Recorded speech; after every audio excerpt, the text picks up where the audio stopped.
In 2017, Penn State crowned 5 national champions. Then last season, they did it again. But can they repeat with 5 national champions again this season? I'll give you my thoughts and stats on why it may not happen. Plus, I'm going to let you know how you can win this limited edition David Taylor bobblehead if you stick around until the end of this video. But let's stop stalling and first take a look at the list of champions from 2017 and 2022, the 2 years that Penn State crowned 5 champs. Starting with 2017, the Nittany Lions crowned national champions from 149 all the way up to 184. That was Zane Rutherford, Jason Nolf, Vincenzo Joseph, Mark Hall, and Bo Nickel. The reason that season was so impressive is because Mark Hall, Vincenzo, and Bo were all not seeded number 1, so they had to pull upsets to win the trophy. Compare that to last year's team where RBY and Nick Lee won at 33 and 41. Then the Nittany Lions claimed titles from 74 to 97 with Carter Sirachi, Aaron Brooks, and Max Dean. The only one of those 5 guys not seeded number 1 was Aaron Brooks, and that's because he had a loss 2 weeks prior at the Big Ten Championship. Both were phenomenal lineups, but if you look from one year to the next, the 2017 team had the better chance and an advantage to repeat with 5 champions over last year's team. What do I mean by that? Well, all 5 champions from 2017 returned to 2018. That is not the case with this past year's team. Unfortunately, the Nittany Lions lost one key guy in that lineup, and without him, they may struggle to crown 5 champions again. That, of course, is 2-time national champion at 141 pounds, Nick Lee. But putting that aside, there's another reason Penn State may struggle to crown 5 champs this year. That is based on past history. You see, no team in history has ever crowned 5 champions in back-to-back years. There have been only 3 programs who have ever crowned 5 national champions. Those programs are Penn State, who won 5 in the 2 years I already mentioned, Oklahoma State, who won 5 champs in 2005, and Iowa, who crowned 5 in 1986 and 1997. Now, I will note that Oklahoma State has won 4 champs in back-to-back years, but not 5. And yes, if you are wondering, 5 champs in 1 year is the all-time record. No team has ever won 7 or won 6. 5 is the max. But that's overall history. So let's take a deeper look at Penn State's specific history. Earlier, I mentioned that Penn State had 5 champs in 2017, but not 2018. So what happened that year? Well, there were 4 champs in 2018, but Mark Hall was the only guy not to repeat. That is because he lost to Arizona State's Zahid Valencia in the championship. Valencia and Hall had a heated rivalry that went on throughout the course of college. But in 2017, Hall actually beat Valencia in the NCAA semis. Zahid ended up getting that revenge in 2018 because it was such a heated rivalry. And I want you to keep that in mind as we look at the current slate of Penn Staters in 2023. So this year's Penn State team has 4 returning national champions, with all of them ranked number 1 in the preseason by Flow Wrestling and Intermat. But what are their odds to win another title? Well, RBY at 133 already has 2 wins over the number 2 guy, Dayton Fix, and it's looking good that he may beat him again. At 174, Carter Sirachi's likely toughest foe is going to be against Virginia Tech's Mekhi Lewis.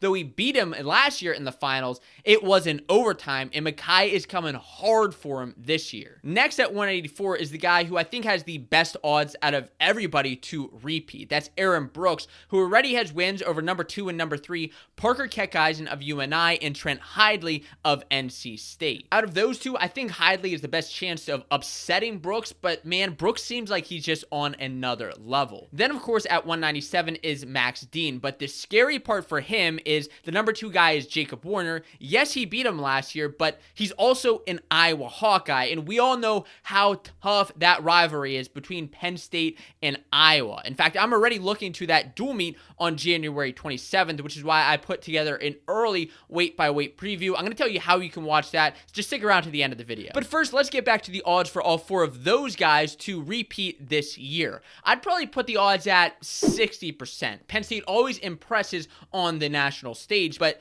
that really doesn't even solve our main problem, does it? Because even if all 4 of those guys do win, they still need 1 more guy if they want to have 5 champs. Now, there's no like champion hidden in the lineup who was a redshirt or was injured last season, so somebody is going to just have to step it up. So let's look at the rest of the guys in the lineup. At 125, there's number 15 in the country, Robbie Howard, who was a national qualifier before and I think could make leaps this year. But let's not overlook the fact that the top guy in the country is Spencer Lee at 125, who's looking for his 4th title. So I'm not counting him. Going to the weight Penn State won last year at 141 is Bo Bartlett. He's dropping from 149, and the weight class honestly is pretty open. It's anybody's game to win it. I think he's a good, solid wrestler, but there's still a lot that we have to see. And right now, 157 is still not ranked and kind of in flux, but at 49 and 65, there are 2 freshmen. There's Shane Van Ness at 149 and Alex Facundo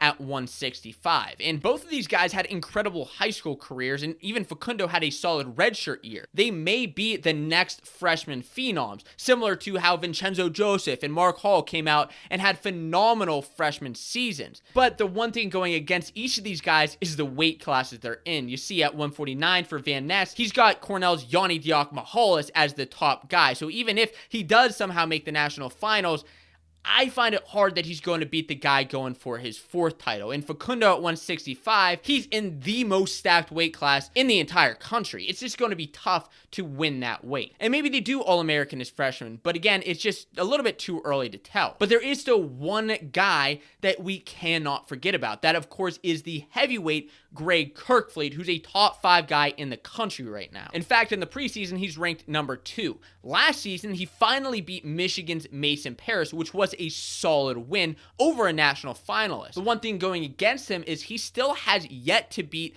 Iowa's Anthony Cassiope. The other guy he doesn't have a win over yet is Arizona State's Colton Schultz, who actually majored him in the past. Now, I think Kirkfleet's grown a lot since that loss, but he still hasn't beat him yet. Kirk placed 4th at nationals last season after losing to Gable in the semis. He won through the consies until he medically forfeited out. Oh yeah, and it's still possible that Gable Steveson actually returns with a year of eligibility. But out of all of those remaining Penn State guys, Kirk probably has the best chance to win. I'd put him at about a 45% odds, which means that I don't know if Penn State's going to claim 5 champs again. At this point, I'm just not convinced, but I am convinced that it's going to be one stellar season, and that starts with the Penn State versus Iowa dual meet.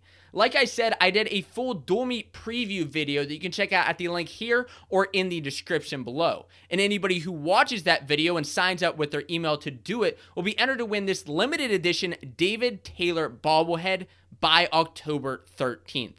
Good luck and enjoy the video.